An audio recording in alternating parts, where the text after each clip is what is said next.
Com vocês, de um tempo para cá, eu tenho buscado oferecer às pessoas que me ouvem o nível de responsabilização, o nível de conscientização diante daquilo que vivem e diante de seus resultados. É bom entendermos o que é a regra na Bíblia e o que são as exceções. Elas existem. É muito legal alguém usar um texto como, por exemplo, um texto de Jó, para descrever o ambiente de sofrimento das pessoas, porque Jó sofreu sem ter culpa nenhuma, porque o diabo passou à frente de Deus e Deus perguntou: "Tende visto meu servo Jó, homem íntegro, reto, temente, se desvia do mal?" E o diabo então, nesse diálogo com Deus, recebe a autorização para mexer nos pertences de Jó, para mexer na saúde de Jó. É verdade, mas me dê outro exemplo além desse. Me parece que esse é um modelo existente, mas não é a regra. A regra é lei de semeadura. Aquilo que plantamos, vamos colher. Nossas escolhas, elas definem, ou até mesmo escolha nenhuma, também vai definir que na verdade é uma negligência. Ela é uma escolha. Até não fazer nada é uma escolha. E muitas pessoas olham para o exemplo de Jó, e eu não vou dizer que ele não pode acontecer no decorrer da sua vida em algum momento, mas ele não é a regra. A regra é o que você está recebendo da vida, é a via de regra o que você está mandando para ela. O que você recebe do seu casamento é o que você manda para seu casamento. O que você recebe de suas finanças é o que você manda para lá. Então eu queria que você primeiro desse uma olhada comigo em dois momentos do indivíduo que eu quero usar aqui como exemplo. Coloca para mim, por favor, primeiro livro do profeta Samuel, capítulo 18, verso 6.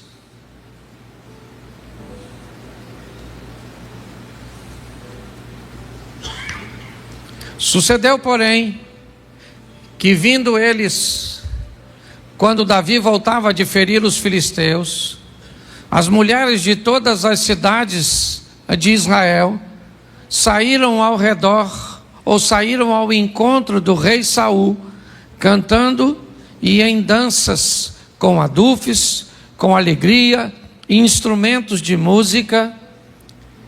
E as mulheres, tangendo, respondiam umas às outras e diziam: Saul feriu seus milhares, porém Davi seus 10 milhares. Preste atenção, Davi está vivendo talvez um dos momentos mais importantes de sua vida.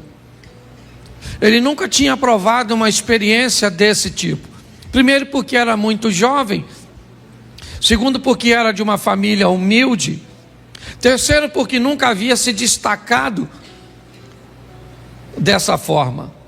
Nesse momento ele está chegando após a vitória contra o gigante Golias. E essa vitória motivou os soldados que estavam nas fileiras de batalha, e eles correram atrás dos filisteus. E agora, ao chegarem, as mulheres vão ovacionar Davi, elas vão engrandecer o seu nome. Ele vai se tornar grande no ambiente militar. Ele tornou o exército do Senhor um exército respeitado. Mostrou que um menino com uma tiradeira na mão e com um pedacinho de pau foi capaz de vencer a maior oposição. Um ambiente de afronta que já durava 40 dias sem sequer um candidato se apresentar para lutar contra o gigante. Davi vence Golias, ajudado por Deus, certamente, e todos sabiam disso, inclusive Saul, que vai passar a persegui-lo depois dessa data. Põe para mim, por favor, segundo livro do profeta Samuel, capítulo 12, verso de número 15. Bom, aqui nós temos o mesmo Davi. Então Natã foi para a sua casa e o Senhor feriu a criança que a mulher de Urias dera a Davi, e a criança adoeceu gravemente. E buscou Davi a Deus pela criança, jejuou Davi e entrou, passou a noite prostrado sobre a terra. Então os anciãos da sua casa se levantaram e foram a ele para o levantar da terra, porém ele não quis, não comeu pão com eles. Sucedeu ao 7º dia que morreu a criança. Preste atenção, um momento de dor, de perda, de angústia, de sofrimento. Agora Davi vai ter que se levantar e sepultar seu filho. Quem é Davi? O mesmo do capítulo anterior lido. O mesmo rapaz. Agora um homem que foi ovacionado pelas mulheres, que foi respeitado pelos soldados. Agora, seus soldados sabem que ele fez nada menos, ou nada mais que nada menos, que deitar-se com uma mulher que era esposa de um de seus oficiais. Seu homem de confiança era Urias. Bom, se ele ganha o respeito no capítulo 18 de 1 Samuel, porque defendeu o exército, agora ele perde o respeito, porque se deitou, um cara dissimulado mandou matar o homem, cujo qual ele era o traidor. Deus então disse a Davi, o mesmo Deus que deu vitória a Davi contra gigante, o mesmo Deus que fez com que aquela pedra transpassasse os obstáculos que tinha pela frente e acertasse a fronte do gigante, é o mesmo Deus do capítulo 12, que manda o profeta Natã ir a Davi e dizer para ele tantas desgraças. O seu filho morre, a espada jamais se aparta da sua casa. Você vai ver um filho seu matar o outro, você vai ver um filho seu estuprar uma filha sua. Pare para pensar, Deus está com esse indivíduo ou não? Quando nós olhamos para as vitórias que ele teve, nós descobrimos que Deus está com ele. Quando nós olhamos para as derrotas que ele teve, nós descobrimos que também Deus está com ele, simplesmente não está defendendo. Eu preciso fazer uma reflexão com vocês sobre vida eterna e vida terrena. As pessoas estão misturando tudo. Nós precisamos ter um entendimento que são duas coisas bem distintas, ainda como o Abel citou, elas andem bem atreladinhas. Bom, queremos vida eterna, queremos salvação, então é simples demais. O carcereiro está querendo tirar a sua vida, e Paulo diz, crê no Senhor Jesus e será salvo tu e a tua. Preste atenção, que história é essa? Que coisa doida é essa? O cara crê em Jesus e ele vai ser salvo, eu entendo, mas como é que a casa dele vai ser salva, Abner? Se a salvação é individual. O que a Bíblia está querendo dizer? Que quando eu creio em Jesus, quando eu me torno cristão, eu salvo a minha vida e salvo a vida da minha casa. Será que eu tenho autorização de Deus para salvar a minha casa? Esse negócio virou coletivo? Não! O que a Bíblia está querendo dizer é que quando alguém é salvo de verdade, quando alguém pega a palavra de Deus e coloca na sua vida como regra de fé em prática, é só uma questão de tempo a quem está ao redor dele também seja alcançado. Vamos para o salmista, prepara uma mesa perante mim, na presença dos meus inimigos, unja a minha cabeça com óleo e o meu cálice transborda. Imagine que essa é a nossa mesa, você está sentado aqui e seus familiares estão ao redor, você é esse copo, preste atenção. Esse é Deus, esse é você, seus parentes estão aqui, vamos lá. Glória a Deus. Ó, quando você enche, o que está em você molha as pessoas que estão perto de você. O que a Bíblia está dizendo é que quando você está cheio, quando você é salvo, inevitavelmente, de verdade, o que está em você é só uma questão de tempo, até atingir seu cônjuge, até atingir seus filhos, até atingir seus pais, até atingir as pessoas que estão perto de você. É assim que funciona. Então é muito mais simples do que nós possamos. Pastor, o que eu tenho que fazer para ser salvo? Crer em Cristo Jesus. É só isso. Ô pastor, mas isso é muito fácil. É verdade.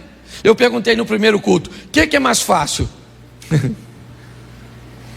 Ser salvo ou ter uma vida legal aqui na terra? O que é mais fácil? Ser salvo ou ter uma vida legal aqui?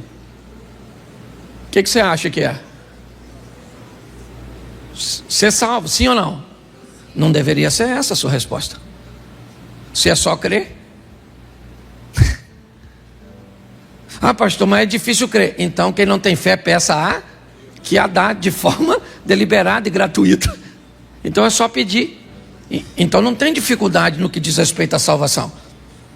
Eu sou da tese o seguinte: nosso Deus quer nos salvar e não nos colocar no inferno. Tem gente que cria uns negócios tão mirabolantes para ser salvo, que eu falo, gente, esse pessoal está dificultando uma trama que é fácil demais. Aí você não pode usar isso, não pode usar aquilo, não pode usar aquilo outro, não pode jogar uma bola, não pode ir para a praia. Aí você não pode comer isso, não pode comer aquilo, não pode comer. Então Deus está falando, ó, eu não quero ninguém no céu.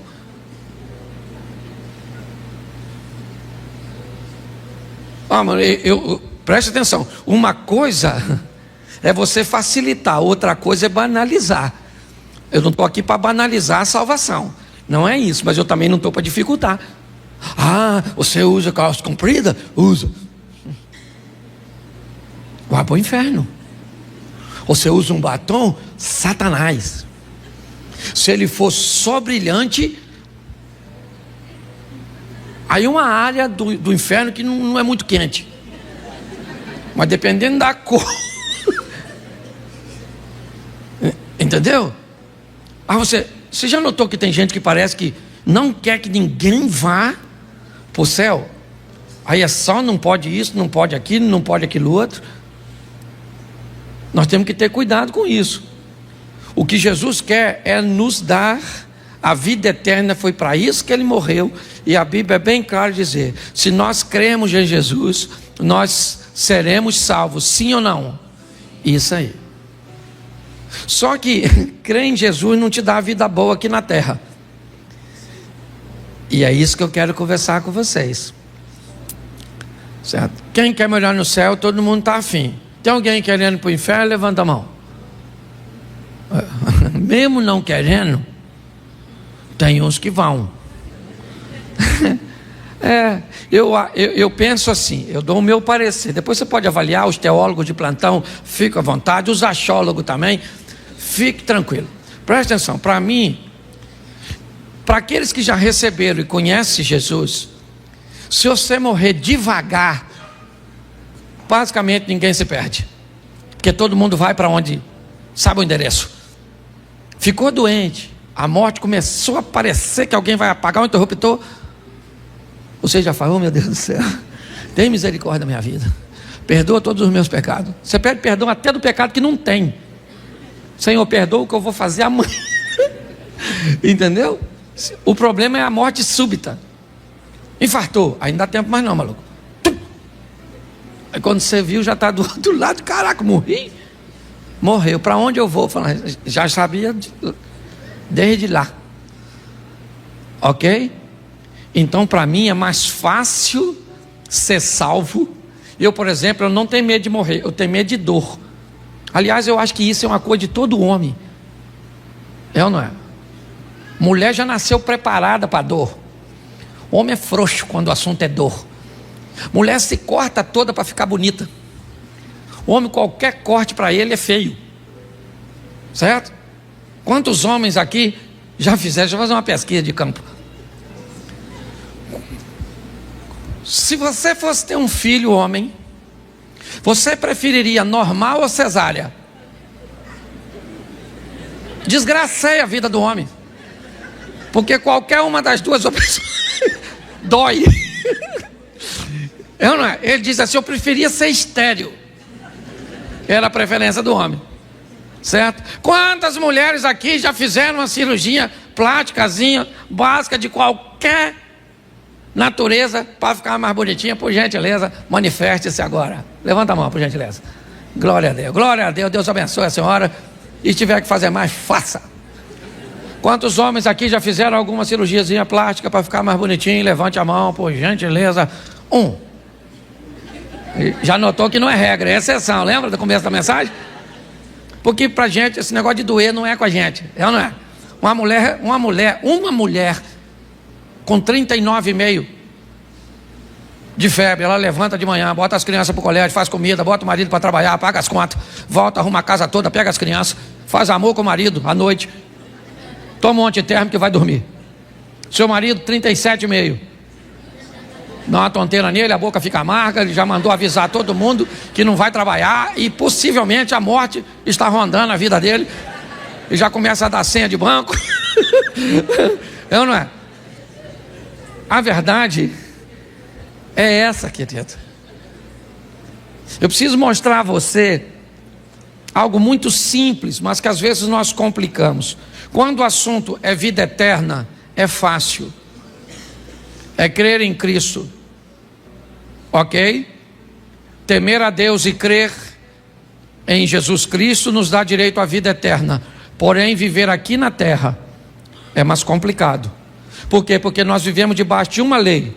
A lei da semeadura. Se você gosta ou não dela, ela foi criada pelo soberano Deus. Então ele estabeleceu, e se você concorda com ela ou não. Por favor, pecados podem ser perdoados e anulados pelo sangue de Jesus. Erros precisam ser colhidos por nós aqui na terra. Deus não está aqui para consertar seus erros. Não, Ele está para pagar seus pecados. Quando você comete um pecado, mesmo que seja um pecado e um erro, escute só, uma menina engravidou, solteira, é pecado sim ou não? Sim ou não? Sim. É errado sim ou não? Sim. Jesus perdoa o pecado? E o erro? Não. Ah, o senhor está dizendo que uma criança foi um erro? Sim. Se essa criança vai nascer num lar que não tem estrutura nenhuma para mantê-la, isso foi um erro, criar uma situação dessa. Então as pessoas, me parece, estão confundindo, achando que Jesus está aqui para consertar erros. Não, a palavra de Deus está aqui para que venhamos diminuir os nossos erros. Se venhamos a cometê-los, que sejam erros que causam o mínimo de danos na nossa vida. Porque Deus está conosco. Sim, sempre esteve com Davi. Deus disse isso para ele, que estaria com toda a sua descendência. O cetro jamais se arredará de Judá, até que venha aquele a quem pertence. Então Deus sempre esteve com Davi. Sim. E Deus diz para ele, através de Natã: o seu pecado foi perdoado, você não irá morrer, mas o seu erro não. Seu erro foi computado, e agora você vai ter que colher o fruto disso. Então quero te mostrar um texto, porque me parece que depois de tantas indas e vindas, Davi aprendeu um pouco. E esse aprendizado eu acho que vale bastante para mim e para você. Põe aí para mim, segundo livro do profeta Samuel, capítulo de número 22, verso de número 17. Eu boto o 18 que fica mais fácil para a gente adiantar. Preste atenção. Livrou-me do meu possante inimigo e daqueles que me tinham ódio, porque eram mais fortes do que eu. Preste atenção aqui. Davi está descrevendo um ambiente de batalha muito grande, E ele aqui me dá um ensinamento poderoso. Davi enfrentou muitas batalhas, e uma boa parte delas ele enfrentou sozinho. Ele enfrentou com seus soldados, com a sua estratégia militar, com sua força. Em muitos momentos, Davi sabia que tinha força suficiente, recursos suficientes para ele mesmo resolver seus problemas, sua adversidade. Mas esse texto também diz que em momentos da vida dele, ele enfrentou inimigos que eram mais fortes do que ele. Em momentos da vida dele, ele teve que lidar com desejos que foram superiores às suas vontades. Davi sabia que problemas que ele podia resolver, ele ia lá e resolvia. Mas ele olhou para a vida e diz: quando um possante inimigo vinha na minha direção, e ele era mais forte do que eu, presta atenção no verso 19, olha só: encontraram-me no dia da minha calamidade. Não era apenas um inimigo mais forte, era um inimigo que buscou uma ocasião oportuna. Era um inimigo que se aproveitou do momento em que eu não estava muito bem. Porque a vida é feita de altos e baixos. Por que é que você acha que a vida, e a Bíblia diz que é melhor serem dois do que um? Porque quando um cai, se pressupõe que o outro está de pé. Que quando um está trabalhando, se o outro chegar, o trabalho rende mais. O que a Bíblia está dizendo é: se nós tivermos alguém perto de nós, provavelmente esse alguém não vai estar no mesmo momento, passando pela mesma situação que nós. Ou às vezes, mesmo que esteja, ele seja capaz de ter mais força do que nós. E nós podemos pedir a ele ajuda, ou menos força do que nós, e nós poderemos sair em socorro. Mas o que ele está dizendo é que esse inimigo, ele é mais possante, diz o verso 18. Volta no 18, por favor. Ele é possante, ok? Ele vem com ódio, ele é mais forte do que eu, verso 19, e ele procura um momento que eu não esteja bem. Apesar de tudo isso, Davi diz uma coisa: o Senhor se fez meu esteio. O inimigo veio do jeito que ele quis vir, aproveitou o melhor momento contra mim, mas ele teve que lidar com uma coisa, com alguém que me amparava, e esse alguém era Deus. É isso que ele está escrevendo. Vamos ver por quê. Porque a gente precisa entender porque é que esse cara recebe o apoio de Deus, o esteio veio para ele e não vem para mim e para você. Porque é que ele tem apoio aí, é muito romântico e bonitinho. Eu leio na Bíblia que Deus vai socorrer um camarada, mas aí o Deus da Bíblia não é o Deus da Bíblia de hoje. Então por que é que esse Deus de Davi não vem me socorrer? O que Davi tem melhor do que eu?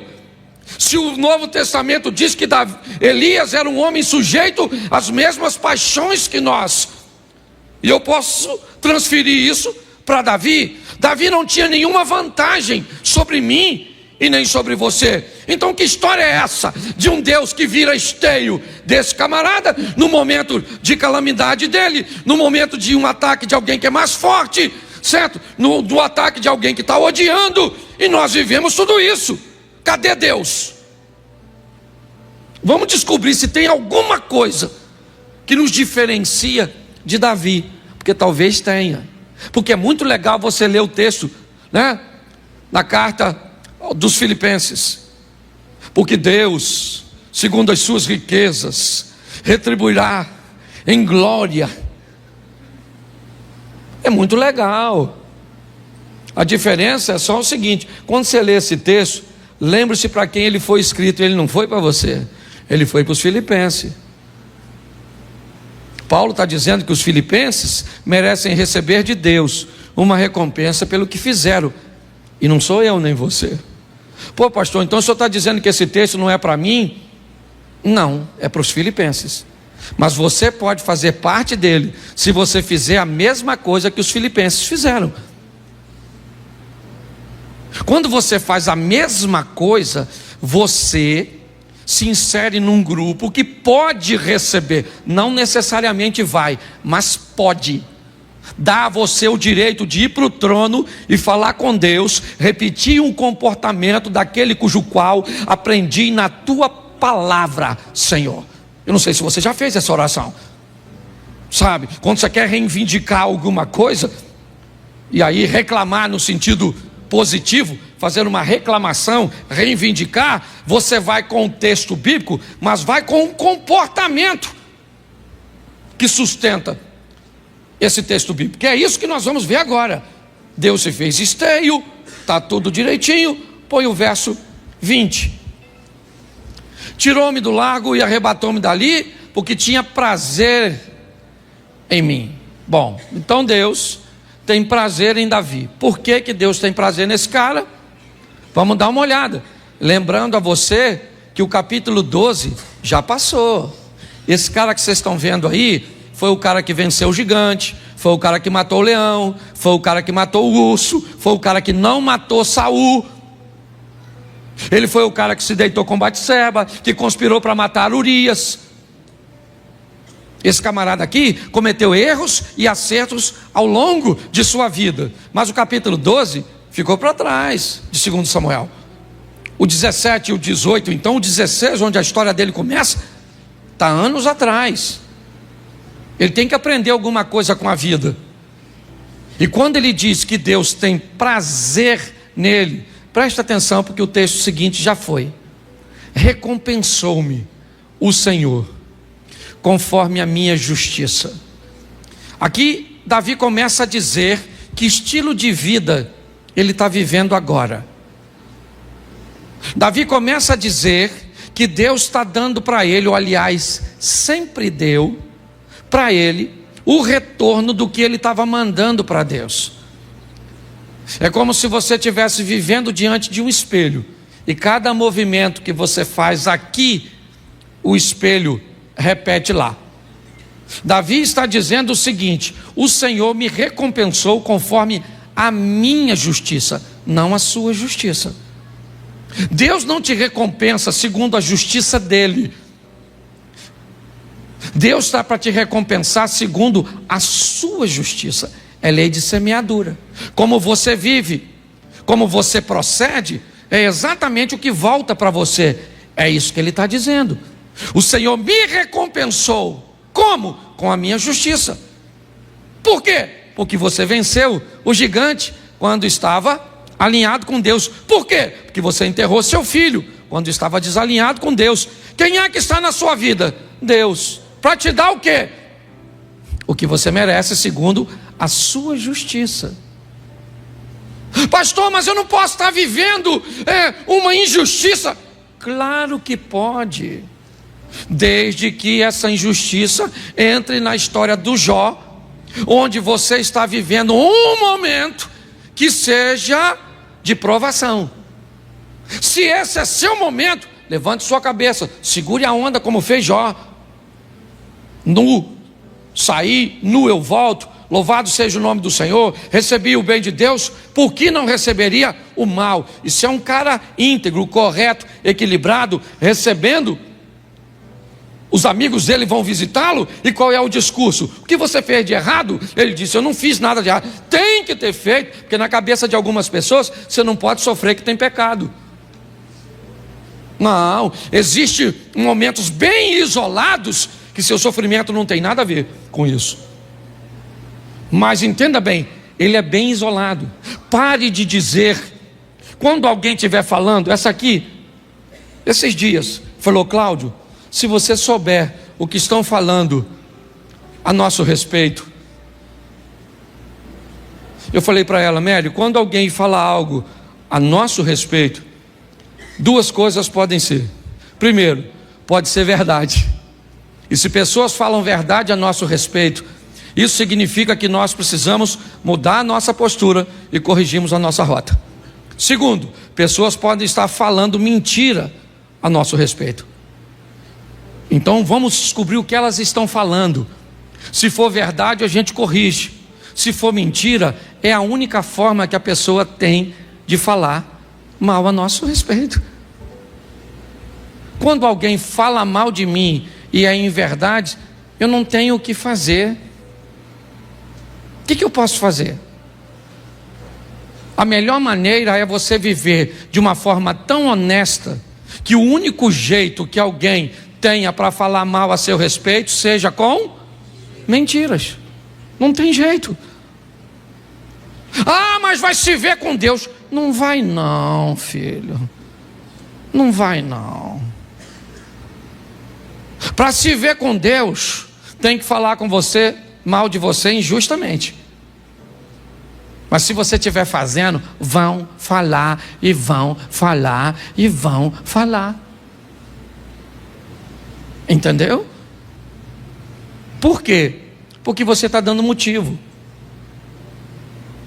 Se nós entendermos isso, talvez vamos lidar melhor com o nosso posicionamento. Davi, ele está dizendo que a justiça dele é que vive na vida dele. Ah, Deus vai mandar para... Não, Deus. Segundo a minha justiça, o Senhor me recompensa. Certo? Eu vou viver segundo a pureza das minhas mãos. Minhas mãos, meus atos, minhas decisões, é isso. O ambiente de ação também é visto na Bíblia como mãos. Então, como eu ajo, certo? As minhas ações, se elas forem puras, eu recebo resultado disso. E ele pensa, e ele continua.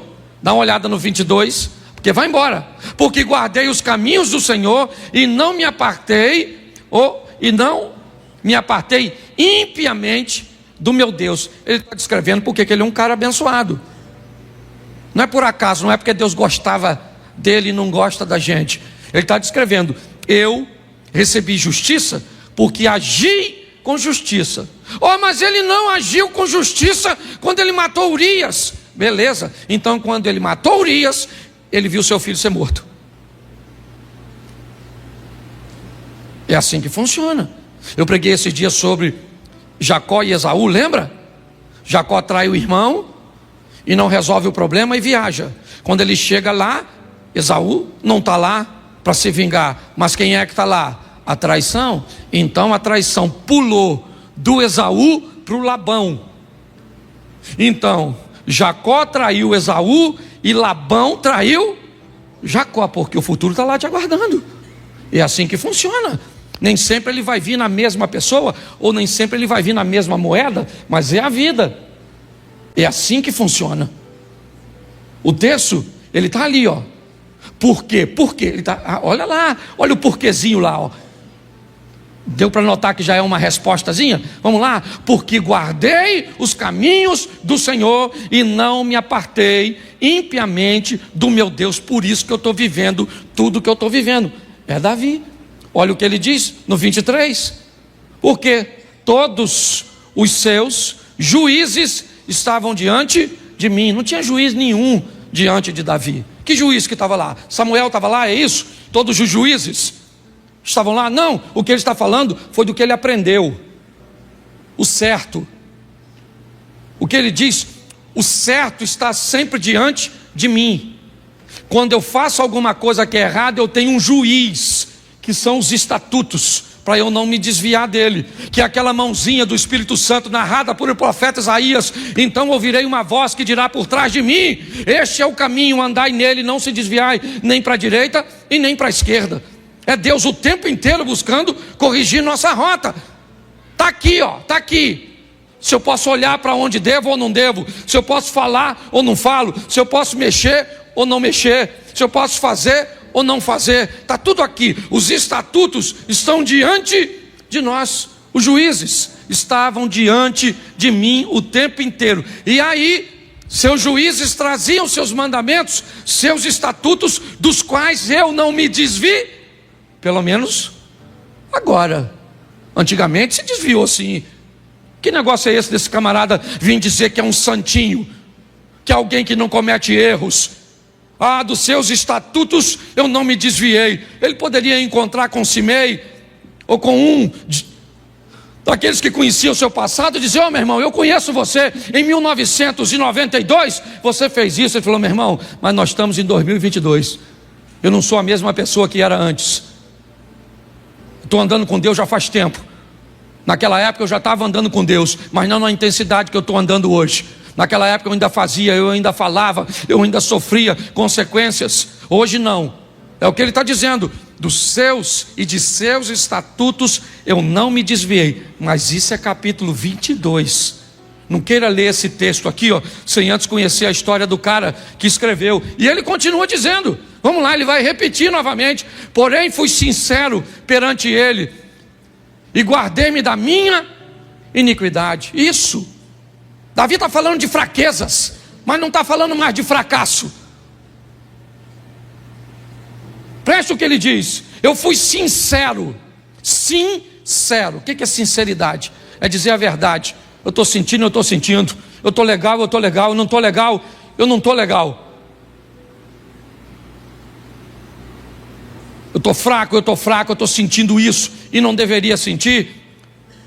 Mas presta atenção de quem ele guarda. Ele não está se guardando dos outros, ele está se guardando dele mesmo, de seu desejo. Guardei-me da minha iniquidade. Eu gosto dessa responsabilidade. Por que ele traiu Urias com Batseba? Por quê? Quem é que foi o culpado de Davi trair Urias? Vamos culpar quem? Abigail? Vamos culpar quem? Mical?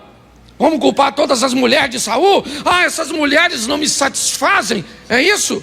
Talvez isso ele faria no capítulo 11, mas não no 22. No 22 ele diz: eu fui sincero. E quando eu passei a ser sincero perante ele, eu consegui me guardar das minhas iniquidades, dos meus desejos incorretos. Ele continua dizendo: e ele me retribuiu novamente.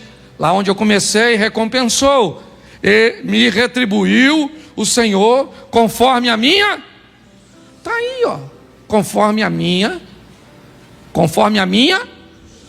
Isso, me retribuiu o Senhor conforme a minha, não a sua, a minha, não a justiça de Deus, a minha, a nossa, certo? E aí ele começa a dizer: conforme a minha pureza diante dos seus, isso, diante dos olhos de quem? De quem? Das pessoas? De Deus. Davi é um camarada que agora aprendeu que a vida dele tem que ser pautada em agradar a quem? Agradar a quem? Ele quer ser bem visto para quem? Por quem? Isso. Nós queremos ser bem vistos pelos nossos vizinhos, pelos nossos parentes. Queremos apresentar uma figura, muitas vezes na rede social. Queremos ser politicamente corretos. Para quê? Para que todos nos olhem de forma positiva. Ele diz: conforme a minha pureza diante dos seus olhos. Eu sei que é difícil hoje querer viver debaixo do olhar que agrada a Deus, mas esse é o estilo de vida de alguém vencedor como esse cara, pelo menos nessa fase da vida dele, que já está caminhando para a fase final. Vamos lá? Preste atenção ao que Davi está falando de Deus. Com o benigno te mostra isso. Quando o cara é bom e manda bondade, Deus manda o que para ele? Bondade. Com o varão sincero, Deus faz o que? Sinceridade. Vamos lá? Com o puro ele se mostra, mas com o te mostra. Preste atenção aqui. Todas as coisas boas que eu mando para Deus, Ele me devolve no mesmo tom, sim ou não? Mas quando eu me torno desobediente, quando eu me torno perverso, note que o meu comportamento não muda a essência dele. Em Deus não há mal, não há sombra de variação.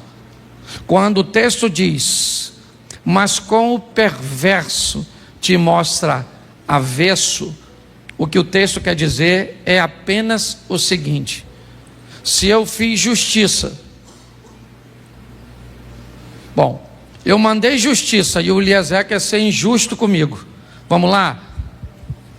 Ramã, o tio da rainha Esther, ele manda justiça para a vida, sim ou não?